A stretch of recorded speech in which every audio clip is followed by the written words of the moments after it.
In our lecture today, we're going to be taking a look at personality theory. And what we're going to be building towards in this particular area, the last quarter of the course really is uh, an understanding of personality theory so that we can begin to apply it to behavior disorders. So along the way, what we're going to do is we're going to learn about various personality theories, the major theorists, uh, uh, and explore um, important aspects of personality theory that has to do with testing and how we go about assessing individuals in terms of their personality and whether or not their personality is problematic in terms of how they're behaving. And then ultimately we will work our way into how we go about defining behavior disorders, how we go about treating behavior disorders, and then ultimately into the whole area of what's called the biopsychosocial approach to behavior, and then ultimately into health psychology, and then into social psychology. So we have a lot on our plate in this last section of the course. Again, the goal here is to give you a basic background.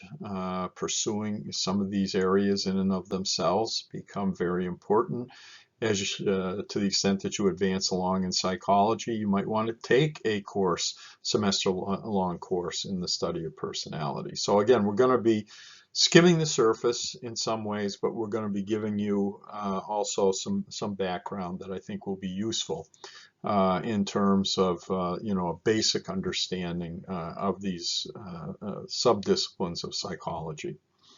So the first thing that I want to talk about is how we go about studying personality. And I think what's become very popular lately, certainly over the last 10 or 15 years, is this whole idea of self-concept and what you think you are. Indeed, what you think you are is really a collection of a lot of different things. It could be what your racial identity is. It could be what your religious background is. It could be your gender roles, your sexuality, how you go about defining yourself in terms of your education and academic performance. So it could be, a collection of a lot of different things about yourself. And uh, one of the parts of studying personality and self-concept is that invariably we get into these another whole area of psychology that has to do with culture and the impact of culture upon our behavior. One, upon our behavior in terms of the study of personality, one individual who has made some really important contributions in this area is a psychologist by the name of Hazel Markus. And she's really studied self-concept and culture, and she really feels that the two are just so intimately connected with one another. The product, our personality is really a product of the communities that we belong to, the social communities that we belong to. And Hazel Markus says that culture really is what you do. And here in the United States, for Americans, we are very, very independent and used to doing things the way we want to do them, without regard sometimes for what other people think and what other people say. And this can get us into big trouble at times, but we pride ourselves on being independent. In other cultures, Asian cultures in particular, it's really all about being interconnected. It's this desire really to want to be part of a group, and that group is really dictating everything. The goal is not to appear too different from anybody. The goal is to not be too independent. So again, very much contrasting styles in terms of culture and how that influences our self-concept. Marcus says that culture is really a product of common ways to do things, of common ideas that we have. Indeed, if you go and you travel into countries and cultures that are dramatically different from our own, you immediately are hit by these common ideas and common ways of doing things that can be dramatically different from what you are exposed to. But, let me put in a plug here for the field of cultural psychology, which has become increasingly important in the study of behavior. And I would highly recommend that you take a course in cultural psychology at some point, to the extent that you become a psychology major. Even if you're not a psychology major, I think it would be a good course, very good course to take. So culture and self, Markus says, it's a collaboration. It's a product really of this whole idea of what shapes self, that culture shapes self, and that really serves to perpetuate, to continue on your culture. Again, this is a concept that she has advanced, but others have advanced as well. Especially, this is a huge area of study in other countries, psychologists in other countries, much more so than our own. And in particular, in various Asian cultures, the study of this whole idea of self-concept and the impact that culture has on it has really become huge, and it's a very, very interesting area.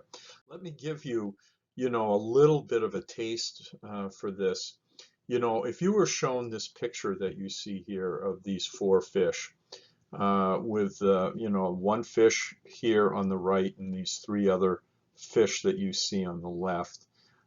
If you were asked to tell a story about that single fish, it's very interesting what emerges, really on the basis of a person's prior kind of cultural experiences. And one psychologist who has studied this extensively is Kaipeng Peng. His studies have really focused on dramatic differences between Americans and various Asian cultures. So typically in that scene that I showed you with the fish, Americans focus on the single fish. And they tell a story, about that single fish. Asians focus on the group instead. So, Americans are more likely to say that the single fish wanted to be independent, that they wanted to be a leader. Again, emphasizing this our own culture in terms of how competitive we are and how independent we like to think that we are. That's what Americans would focus on in terms of the kinds of stories that they tell. The single fish wanted to be independent, wanted to be a leader. Okay. Asians, on the other hand, are more likely to say that the group fish, they kicked out that single fish, told that single fish to go away. And the reason that they did is because they didn't like it. Right? So again, the kinds of stories that are told are really a very good reflection of culture. And, our self-concept, right, is molded and shaped by culture. So that being said, let's take a look at the major approaches to the study of the self and personality. And we will take a look at the energy system approach, the behavioral system approach, the self-actualization approach, and the social system approach. And let me say here at the beginning that, again, you could take an entire course, a semester-long course, in the study of personality, in which you would focus in on many, many, many different personality theories. We're only going to be selecting some of the major ones. So again, it's simply impossible in a survey course like this to be more comprehensive. But we will look at the major approaches. But keep in mind that there's much, much more to this than what we're going to be discussing, what we're going to be talking about. So we will look at these four major approaches and give some representative examples within each one of them. So the energy system approach, when we take a look at it, we're saying that personality is really a product of conflict. It's the product of all these drives and motives that you have going on within you, these impulses and these needs, and that you really have to try to control a lot of those impulses and needs.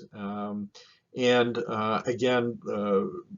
energy system approach, some of the best examples really are, the psychoanalytic approach advocated by Sigmund Freud. And again, what we call the dynamic triangle, the id, the superego, and the ego. And again, if you take a look at this, the id is saying, the id is very impulsive. It's saying, I want that and I want it now.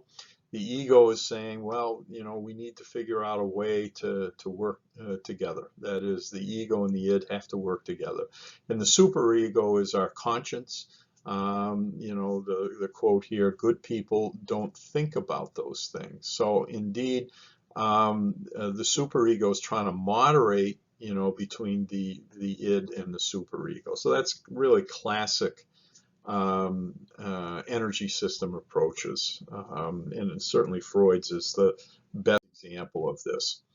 So where did psychoanalytic theory actually come from? Well, it came from Freud's desire to want to study and solve the problem of hysteria.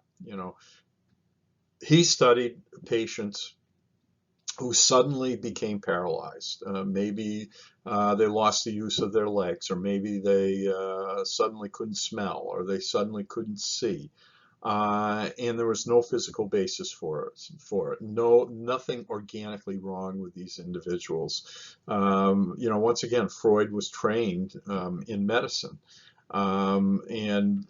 These patients, he studied them extensively in terms of their physical background, their physical health, and he could find absolutely nothing wrong with them.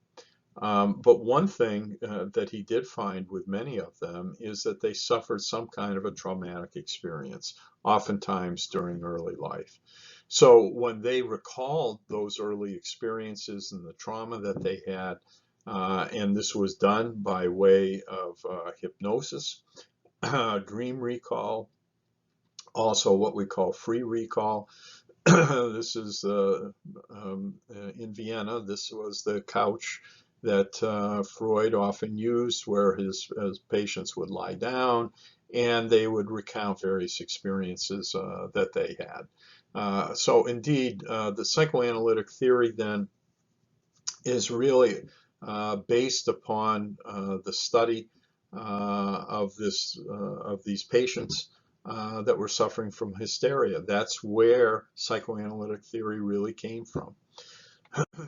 So the fundamentals of psychoanalytic theory, certainly the so-called energy concepts, that we have this sexual instinct, which we call the libido. We also have a death instinct or an aggressive instinct. Again, we have these different sources of energy within us that are pressuring us constantly, okay, for their expression. And Freud would say that that energy has to be discharged in order for us to really advance along in terms of normal personality and normal development. There has to be libidinal discharge of the sexual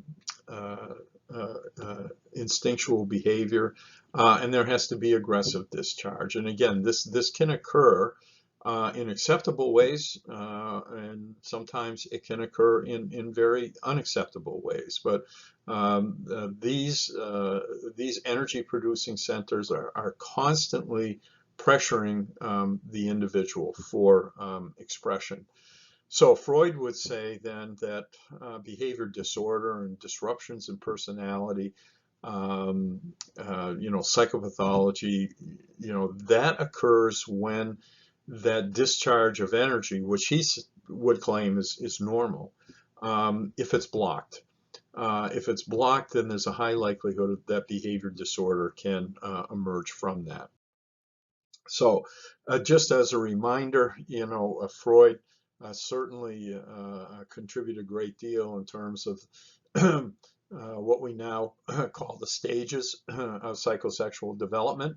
And again, there's a little bit of a summary there, the oral, anal, phallic, and latent and genital stage.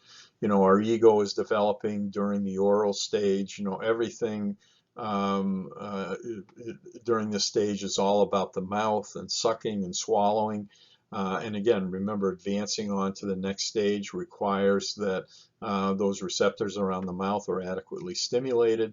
The anal stage, being in control of the ability to urinate and to defecate. And it's the anus. That's where, the focus is of stimulation. And the next stage, the phallic stage, doesn't really occur unless an individual has satisfactorily resolved any problems that they have during this anal stage in terms of, a satisfactory stimulation of the anus. So again, the phallic stage is the penis in the male and the clitoris in the female that has to be adequately stimulated. Freud would say this is a period of time in which there's high likelihood of masturbation. Superego is developing during this time. The ego prior to that is developing. We have the latent stage. There's very little expression during this period of time of sexual motivation.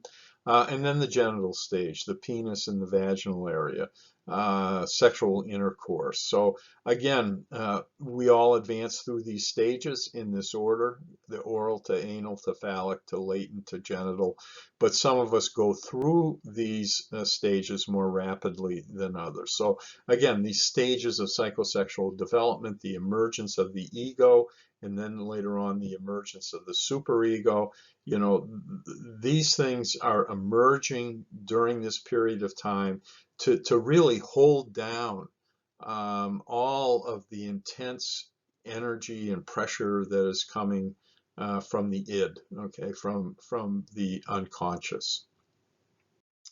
In psychoanalytic theory, again, these subsystems of personality, the id, the ego, and the superego, become very important. Once again, the ego is the conscious portion of our personality in this iceberg model that very frequently is used. The superego and the id really reside at the just below the preconscious level or the unconscious level. So we are being governed almost entirely by the id when we first enter the world. The ego is governed by the reality principle. The superego develops really out of the child's ego. So these subsystems of personality then are very important in Freudian psychoanalytic theory. Freud spent an enormous amount of time describing and studying what he called ego defense mechanisms. And this is the way for the ego to deal with conflict. It's the way that the ego deals with anxieties that we have. We constantly have these unpleasant thoughts, Freud said. We constantly have these impulses that are coming from the unconscious, and we're trying to control them as best we possibly can. It's these ego defense mechanisms that Freud really advanced and become, incredibly important to his theory. If we take a look at repression, another ego defense mechanism where we have repression of unacceptable thoughts and banishing them really to the unconscious. The best example of this, and this is probably the single most important defense mechanism that was advanced by Sigmund Freud. Again, repressing these sexual desires that we have and aggressive desires that we have, ones that ordinarily are unacceptable. So again, we try to keep them down, to tamp them down into the unconscious, because we know that their expression perhaps can lead to some very serious conflict for the individual, and rejection indeed from other individuals. So repression is probably the single most important of the various ego defense mechanisms that have been advanced by Freud. Rationalization, certainly something that we all engage in, trying to prove that your actions are justifiable. And the example that I give here, is something that occurs, almost all the time. Again, you miss a deadline for something. Maybe it's for a job interview, and you say, well, I didn't really want that job, so you rationalize it. Indeed, I think a certain amount of rationalization is probably good, but to the extent that we engage in that behavior almost all the time, then it becomes very destructive to the individual. Another ego defense mechanism, projection, where you're taking a desire that you have, a repressed desire that you have, and you're attributing it to someone else. So, for example, let's say that you're in a relationship with someone else, and maybe it's a man having a relationship with a woman, and the woman starts to grow tired of this man, so she starts to say, well, he doesn't really love me, which obviously is not the truth. The truth is that she doesn't love that man any longer. So again, this is called projection. You're attributing this desire, this repressed desire, to someone else, right? Another defense mechanism called reaction formation. When you take the expression of a repressed motive and you transfer it really into its opposite. So, for example, if let's say that you have a friend, and you've kind of moved away from that person for a variety of different reasons. You're no longer friendly any longer.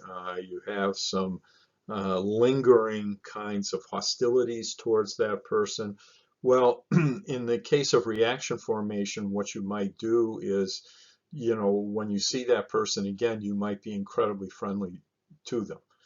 So again, this repressed motive that you have is being transformed into its opposite. So again, you really dislike this person now, you're kind of hostile towards that person, but when you see them, you are just super friendly towards them. Again, this is called reaction formation. Yet another defense mechanism is called sublimation. You're taking sexual and aggressive energy and you're transforming it into, acceptable kinds of behaviors. For example, aggressive energy can come out in a variety of good ways, from maybe writing a paper that's a critical op-ed piece, for example, that you write, to going out and chopping wood in your backyard. You're transforming this energy, whether it's sexual or aggressive, into things that are acceptable. So again, certainly individuals who perform some kind of a creative work can be an incredible example of sublimation, where there's a lot going on within them in terms of this aggressive and sexual energy that they have, but they're going to put it into something that's positive. And again, they're going to channel it.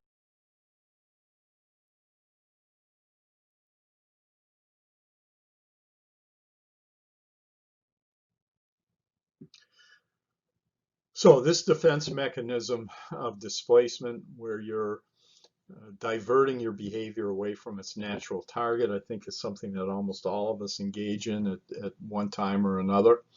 But it's an effective way, really, of trying to deal with the anxiety that you have in terms of how you're being treated by a person who's very threatening to you. You want to be able to do something that's going to be able to get this anxiety out, and you're very angry with your boss, for example, and what you end up doing is unfortunately getting angry with someone that's very close to you. Maybe it's a girlfriend or boyfriend, or maybe in the case of a man and a wife, it's maybe a man very angry with their boss and takes it out on his wife, or vice versa. A woman who's very angry with her boss takes it out on her husband. So again, this is the defense mechanism that we call displacement. Yet another defense mechanism is what we call denial. And again, this is the refusal to believe information that provokes anxiety. You know, a person who's an alcoholic, you know, they say, well, I don't really have a problem. You know, I'm not an alcoholic. I can take it or leave it. That's called denial, right? You refuse to believe information that provokes anxiety. So again, that's a common way really for individuals maybe that have an addiction of dealing with that addiction is by way of denial. So another ego defense mechanism is what we call regression. And that's where we go back to an earlier stage of our life, maybe a more immature time in our life. And we do that because anxiety is built up within us. There are young people today who are at a relatively early age are going through divorce, and they're becoming dependent, very dependent upon their parents. Move in with them for a period of time. Again, something that we refer to as regression. And again, it's going back to a more immature level of functioning. And the reason that it's done is to avoid all of this anxiety. When we take a look at Carl Jung was a student of Sigmund Freud. Carl Jung broke with Freud, and he broke with Freud over what he thought was Freud's too narrow conceptualization of the nature of the unconscious. He makes the decision that the libido needs to be broadened in terms of its influence upon our behavior. And he describes the personal unconscious as really being very similar to what Freud advocated. That is, it's everything in a person's mind, whether it's available to us consciously or unconsciously.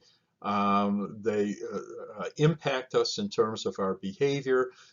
Even though we might not be able to recall some of these memories, they are certainly there and they're influencing us. They've been repressed. Maybe they've even been forgotten, but nonetheless, they influence us in terms of our behavior.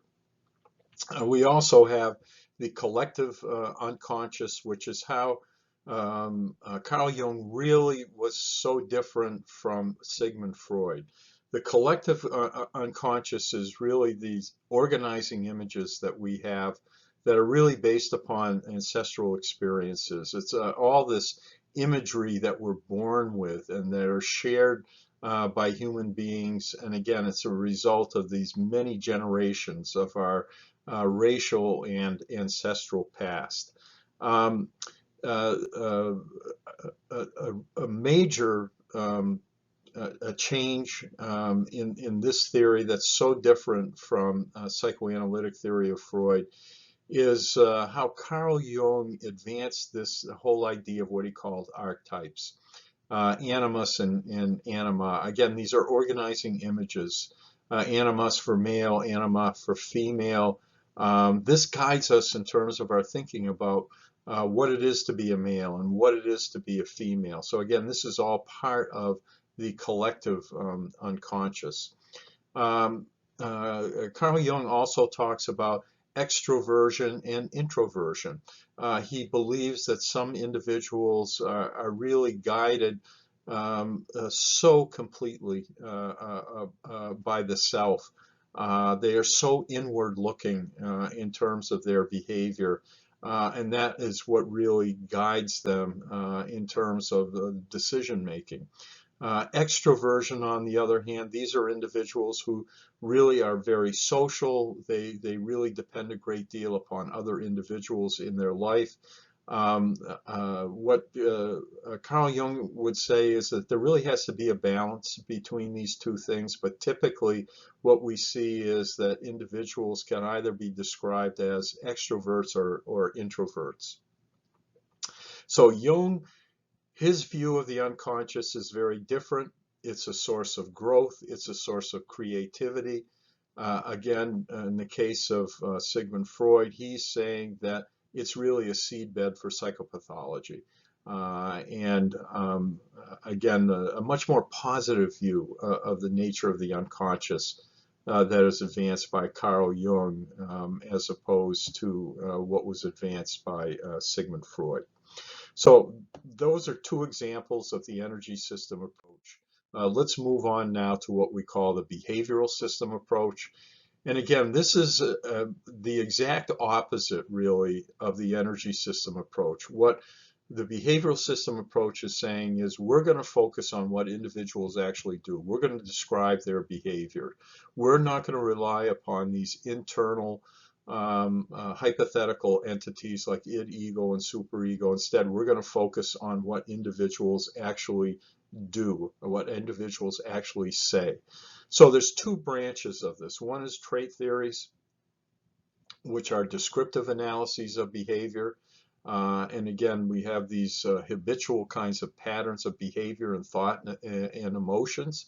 And again, this is under the general category of trait theory. So again, there's really two different branches that you see here to the behavioral system approach.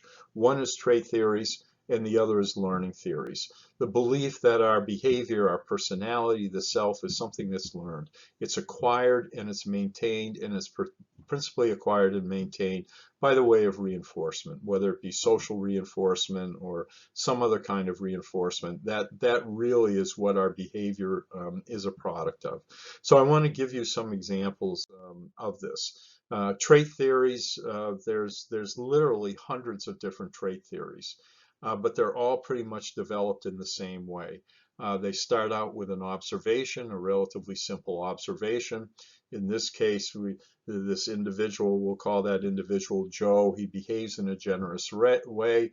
He's asked to donate his time to a local charity, so he's more than happy to participate in this. Joe is a generous person. That's the conclusion that we make. So the trait is born when we compare Joe with other individuals, and we compare them in terms of this general characteristic that we call generosity. So there's two very important things that are implied in this process. One is that those behaviors, those characteristic behaviors, they're predispositions. And you can use the word genetic and predisposition almost interchangeably with one another. In trait theories, we're really saying that these traits are stable, they're consistent from one situation to another situation. Indeed, they're part of our constitution. Indeed, this is something when we reflect upon it, trait theory really is a product of that whole nature-nurture controversy, where we're saying that our constitution, really our behavior, our personality, these traits are really something that are genetically predisposed. Gordon Alport, his trait theory was probably one of the major ones that has come along through the years, and the one that's probably received the most rigorous testing. And it really requires us to understand what he calls different levels of traits. So let's take a look at that. Gordon Alport would say that the basic units of personality are traits. Okay, these are genetically predisposed. And what Alport does is just completely rejects psychoanalysis and the energy system approach. Because Gordon Alport very strongly believes that each individual is unique and that they are unique as a consequence of these different personality traits. And Gordon Alport, by the way, was really the first one to use a scientific statistical approach to personality, something that's called factor analysis. So his personality theory is one that's really heavily grounded in mathematics and in statistics. If you take a look at Alport's theory, he really distinguishes different levels of traits. Common traits are ones that are really shared by everyone. They're relatively easy to assess by way of standard personality tests. Then there are individual traits, and these are things that are unique. They're particular to a person. The only way that you can reveal these things is by actually sitting down and talking with that individual, or even accessing diaries or that they have written, or in the case of famous individuals, their writings, maybe books that they've written. But again, individual traits, they're really peculiar to the person. Then he distinguishes three different levels of traits called cardinal traits, central traits, and secondary traits. In a cardinal trait, these cardinal traits influence every single act of an individual. For example, there are some individuals that you meet that could be described as being contrary. In other words, everything that you say to them, they say the opposite, or they believe the opposite. They're very contrary person. Okay, they're very argumentative. Don't agree with anything that anybody else says. They're always presenting the opposite viewpoint. Well, Alport would say that that's a cardinal trait. It's influencing every single behavioral act of the individual. Then there are central traits, and those really account for the stability, the consistency in behavior. Those can probably be defined in terms of maybe 5 or 6 different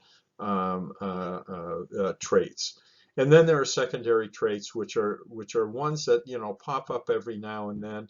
When we go to our very generous person Joe, there may be times when Joe, there, even though it's rare, is a selfish person. So that's what we would call a secondary trait, and really it's a way for accounting for variation from time to time, when in the case of generosity, and when an individual is not so generous. So again, this is Alport's theory. It's heavily mathematical based theory. It's based a great deal upon the utilization of various types of personality tests in order to reveal these things.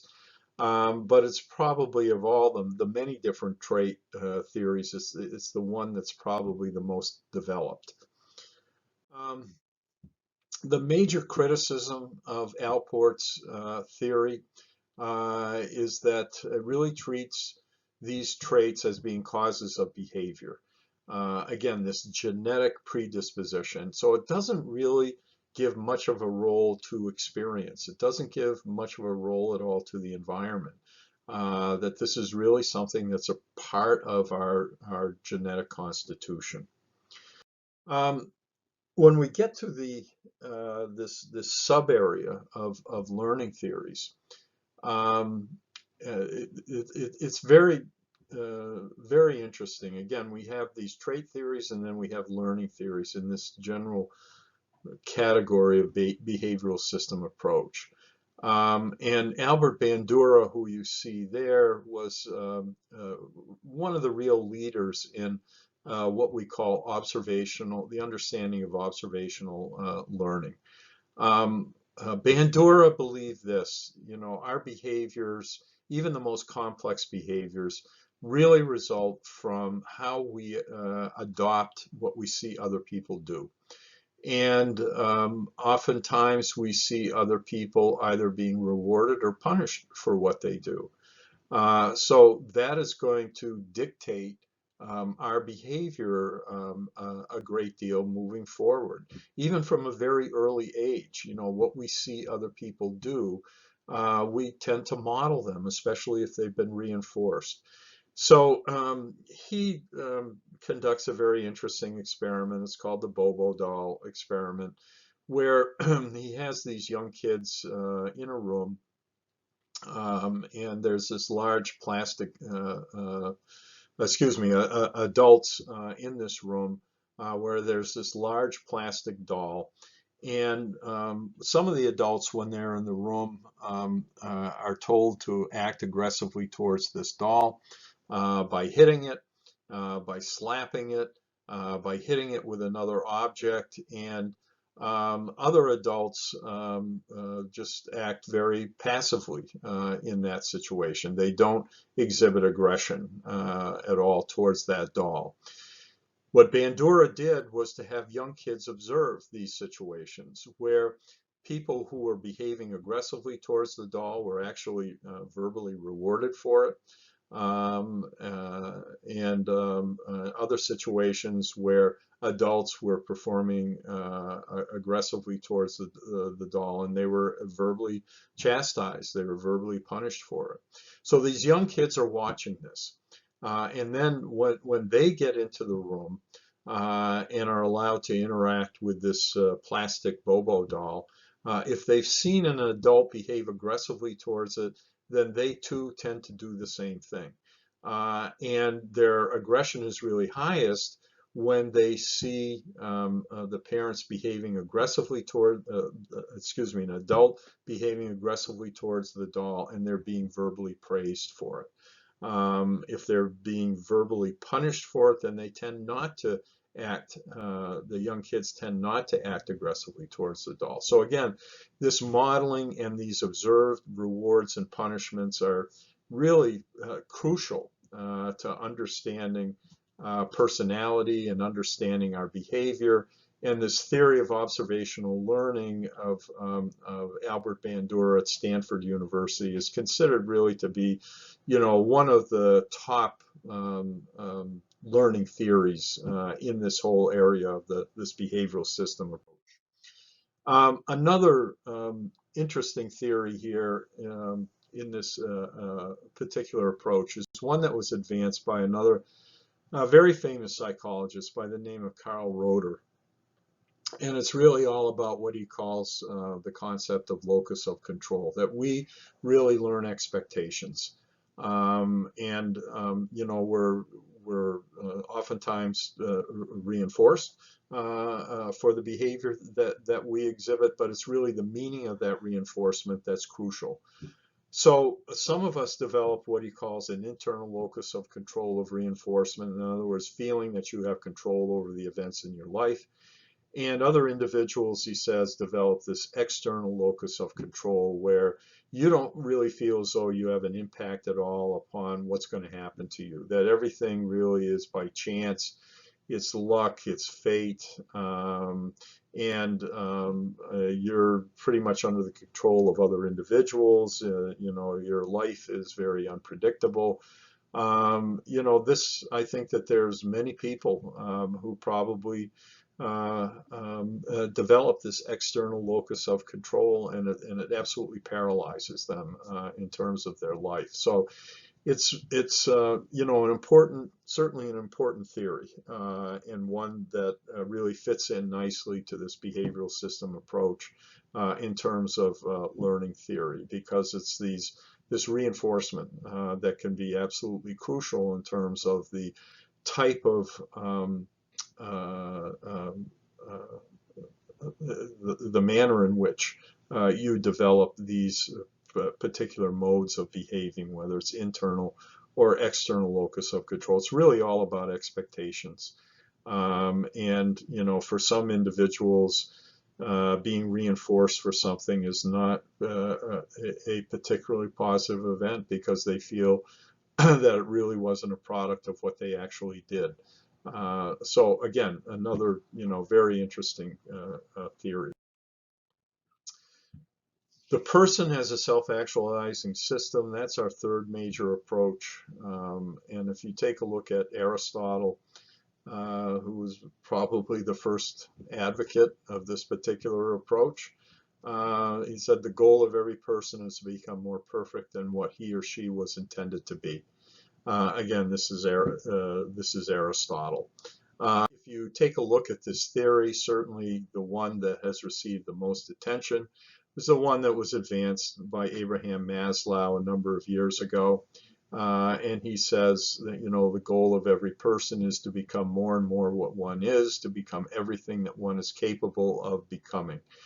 So there's some assumptions here in this theory that are important to consider. And the primary assumption is that Maslow would say that human beings basically are good. And he would say that behavior disorder really is a product of preventing individuals from their own natural inclinations. If you take a Abraham Maslow's self-actualization theory is, I think, summarized quite well by taking a look at this pyramid that we see here. This is his hierarchy of needs. And he really distinguishes these needs into two basic types, what he calls basic needs, which are things like hunger and thirst and having sexual outlets and being secure in one's life. Those needs have to be satisfied first before we move on to the spiritual and metaphysical needs. He calls them meta needs, growth needs. We can't get up to that highest level of self-actualization when we're really experiencing our greatest happiness and our fulfillment unless these basic needs are first fulfilled. So this self-actualization theory is one that's really epitomized by the work of Abraham Maslow. I think a modern day version of some of the things that Maslow advanced some years ago, probably about 50 years ago now, 50, 60 years ago, Maslow advanced his theory of self-actualization is being reflected in the writing of some individuals. In this case, the journalist David Brooks in his a recent book called The Road to Character, in which he talks about the distinction between two different virtues. One he calls resume virtues, and those are the kinds of things that you would have in a resume. All of your accomplishments, your degrees, your awards maybe that you've received, your salary. I mean, there are things in there that really are obviously very important, but probably take on too much importance with some individual where the only goal that they have is that of high status and winning victories, if you will, and in some cases trampling over other individuals. But then there's eulogy virtues. When you go to a funeral and somebody gives a eulogy, very rarely do they talk about, how the person was on their job. Rarely do they talk about those resume virtues. They instead talk about, was that person brave? Were they kind? Were they honest? Were they faithful? What about the social relationships that they had? The goal there really is to embrace moral qualities. So when you take a look at those eulogy virtues versus resume virtues, I think that David Brooks is really talking about some of the same things that Abraham Maslow was talking about in terms of self-actualization. If a person is that kind and brave and honest and faithful person, a person who had very significant relationships, both family relationships and friends, that person probably is self-actualized in their life. An individual, however, who is guided mostly by these resume virtues, where it's all about status and it's all about winning victories and it's all about monetary rewards, then that's an individual that's probably never going to reach that highest level of self-actualization. So again, this is an interesting modern day reworking of some of the work of Abraham Maslow. Lastly, the social system approach, which is most characterized by Harry Stack Sullivan. There's that quote from the English poet John Donne, no man is an island, and I think that that characterizes very well this social system approach. There are norms. We're guided by norms. These are rules of behavior. You know, group members accept those rules. That's all part of being a member of a group. There are roles that we are asked to play. Those roles are ones that are governed by norms. And again, individuals, when they belong to groups, they engage in these very consistent kinds of behaviors. And they're checked and guided by norms in that particular group. Harry Stack Sullivan talks about role strain. That's really the inability to perform a particular role in the group that we're in. When that happens, Harry Stack Sullivan says that's when psychopathology can occur. That's when behavior disorder can occur. So Harry Stack Sullivan rejected psychoanalytic theory, you know, the energy system approaches. He doesn't really recognize the importance at all. He believed that psychoanalysis did not recognize at all the importance of social relationships and the importance of being accepted by other individuals and the importance of respect and the importance of love. Harry Stack Sullivan believed that those kinds of relationships are absolutely crucial in the development of behavior. A person has to feel secure. They have to feel secure in the social relationships that they have. And if they are not secure, then Harry Stack Sullivan says that's when mental illness can occur. So he advances what's called the self-system approach. And that self-system approach really is designed almost entirely to hold down and prevent anxiety from taking over our lives. And that self-system approach is really defined primarily by you know, how we conceive of ourselves and how we conceive of other individuals.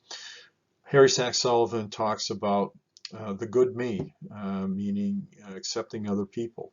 That behaviors, it's all about behaviors that have been reinforced in the past. Then there's the bad me in this self system. These are anxieties and behaviors and tensions that have been punished in the past. And then there's the not me.